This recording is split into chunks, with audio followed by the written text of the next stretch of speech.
Hordoftoota daawwattoota keenya kan daawwataa jirtan qophii FN bituu biti ammas turtiin keessan wajjin haa ta'u. Kaleessa galgaleeffatee seexanni dhukkuba koronaa baatee utuu adeemaa jiru koronaan qabameera.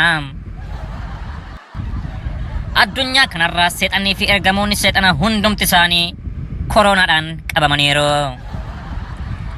Warroota koronaadhaan qabaman kana keessa seexanni fayya tokkollee hin jiru. Seexannis olii gadi fiigee yaalii adda addaa geggeessee qoricha argachuudhaaf yaalee ture garuu hin milkoofne. Kanaaf koronaan seexanni qabamee lubbuun hedduun isaanii bayuun kun kiristaanotaaf gammachuu guddaa ta'eera. Halleluuyaa.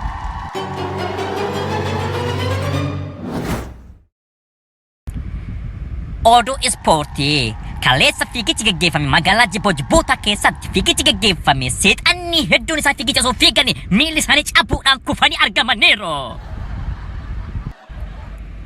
Seexanni kubbaa saaphanaa utuu taphatu gaafa ol utaalee kubbaa dha'uu barbaade seexanni mataa isaatiin lafa dha'ee lubbuun isaa darbeera. Waldaan kiristaanaa cufamee ture akka banamuuf obbo Tiraampiyyan dubbateera.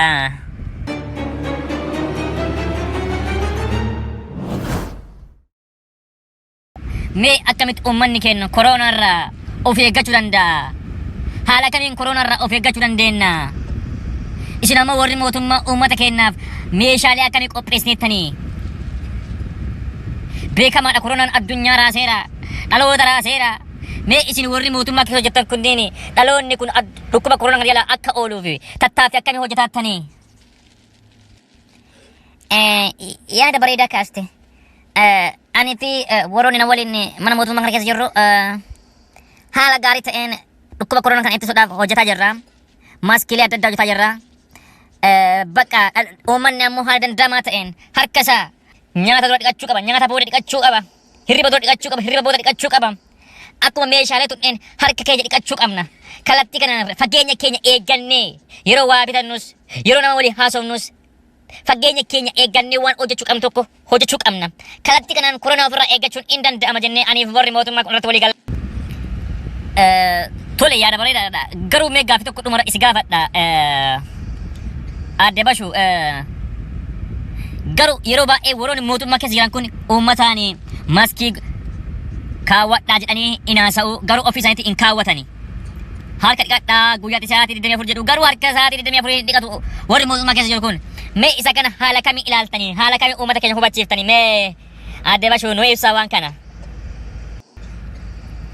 Kuni yaada bareedaadha. Gaaffii hedduu namoota hedduutti hin ta'a jedhee anis yaadeera. Garuu waa'een keenya isin hin yaaddessini.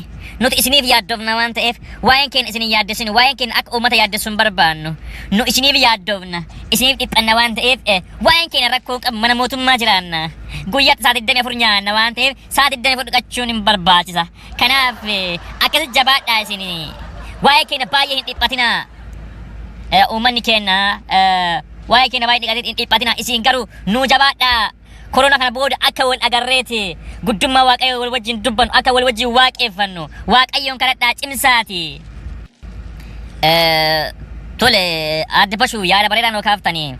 Garuu mee namoonni tokko tokko koronaan nama dargaggeessa hin qabu jedhaniiti dargaggoonni of gadhiisanii deddeemanii namoota gurguddaa qaba, namoota gurguddaa ajjeesa koronaan kun jedhaniiti bakka namoonni dargaggoonni of eeggannoo isaanii baay'eellee miti nun qabu jedhanii waa jedhaniif. Mee isa kanarratti maal jettan?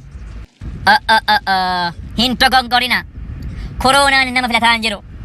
Shamara jedhaa hin jiru. Dheera jedhaa hin jiru. Guddaa xinnaa jedhaa hin jiru. Koronaan hunduma qabaara.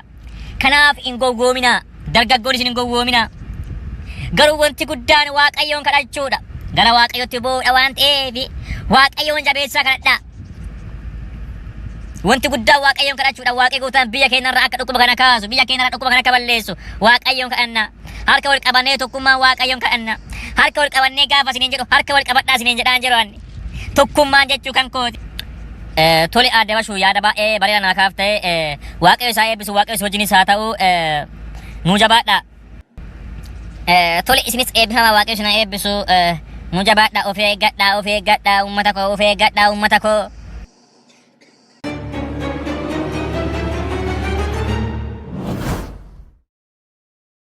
Hordoftoota daawwattoota keenya kan daawwataa jirtan qophii FNB Tuubiti ammas turtiin keessan wajjin haa ta'u.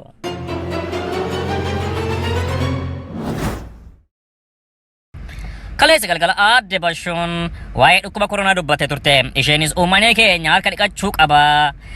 Fageenya isaa eeggatee adeemuu qaba. Namaanis walgahii adda addaa keessatti akka argamuu hin qabne dubbatteeti. Haasaa aadde Bashoon kaleessa dubbatte keessatti waa'ee koronaa namoonni ilaalcha adda addaa akka qaban dargaggoota baay'ee hin qabu, namoota umuriidhaan deeman, namoota umuriidhaan gurguddaa ta'an galaafata jedhee namni baay'ee waan yaaduuf aadde Bashoon garuu koronaan nama kamiinuu hin filatu qabuu hin danda'a. Namni tokko yoo of hin eeggane xiqqaan jedhu guddaan jedhu bareedaan jedhu fokkisaan jedhu qabuu hin danda'a. Kanaaf uummanni keenya of eeggachuu qaba jechuudhaan dubbatteeti. Akkasumas aadde Bashoon haasaa isheen geggeessite keessatti wanti guddaan waaqayyoon kadhachuudha. Yoo waaqayyoon kadhatan waaqayyo gooftaan dhukkuba kana biyya kanarraa kaasuu hin danda'a. Dhukkuba kana miti waaqayyo gooftaan cubbuu keenya isa guddaa san nurraa kaasee dhiiga isaatiin waan ta'eef kanaaf wanti guddaan waaqayyoon kadhachuudha jechuudhaan dubbatteetti. Dhaamsa ishees dabarsteetti. Namoonni hundumtuun iddoo jirtanitti waaqayyoon kadhadhaa, waaqayyoon galateeffadhaa. Waaqayyo gooftaan dhukkuba kana akka nurraa kaasu abdii qabna jechuudhaan dubbatteetti.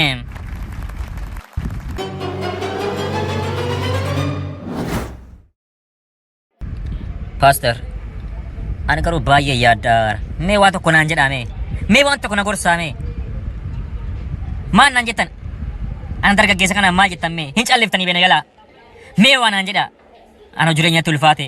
Haalli yeroo kana natti ulfaate. Pastor natti hin callisina. Baay'ee yaadda'inati. Waaqayyo gooftaan waan hundumaa argaara. Baay'ee yaadda'in. Haalli baraas hin yaaddeessini. Waaqayyo gooftaan gaaf tokko ifa guddaa isaa baasee ifatti guyyaan inni nu baasu in dhufa waan ta'eef haala yeroo laaltee jecha namaa laaltee wantoota adda adda laaltee abdii kutannaa keessa hin galin. Pastor akkasillee jettanii yoo nu jajjabeessitan waan tokko Pastor nutti hin callisina. Kama argaattaa waan ta'eef biyyi keessa jiru, kama argaattaa waan ta'eef haalli keessa jiru wanti guddaan wal cina dhaabbatanii waliin haasa'uudha waan ta'eef nutti hin callisinaa Pastor. Tole eebbifami waaqayyo gooftaan isaa eebbisuu. Atis jabaadhu. Wanti guddaan waaqayyoon kadhachuudha waan ta'eef waaqayyoon kadhadhu. Yeroo hundumaa fuula isaatti boo'uudha. Yeroo hundumaa waaqayyoon galateeffachuudha, waaqayyoon kadhachuudha. Furmaanni wanta hundaa furtuun addunyaa kanaa waaqayyo harka jira waan ta'eef waaqayyoon kadhachuudha wanti guddaan. Kanaaf waliinis in kadhannaa. Waaqayyo gooftaan nu gargaara. Biyya keenya geeddaraa, maatii keenya geeddaraa, addunyaa kana geeddaraa waan ta'eef wal wajjin in kadhannaa. Waaqayyo nu gargaara. Tole Pastor haa ta'u in kadhannaa. Waaqayyo nu gargaara. In kadhannaa tole. Eebbifama Pastor. Atis eebbifama. Waaqayyo isa eebbisu eebbifame.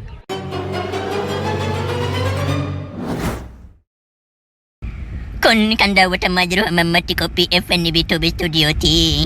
Oduulee haaraa fi qophiilee bashannanaa taphoota adda addaa yoo barbaadan FNB Tuubii Stuudiyoo subscribe like gochuudhaan nu eeggadhaa. Torbetti al tokko isin biraa hin geenna jennee abdii guddaa qabna. Hallelujah.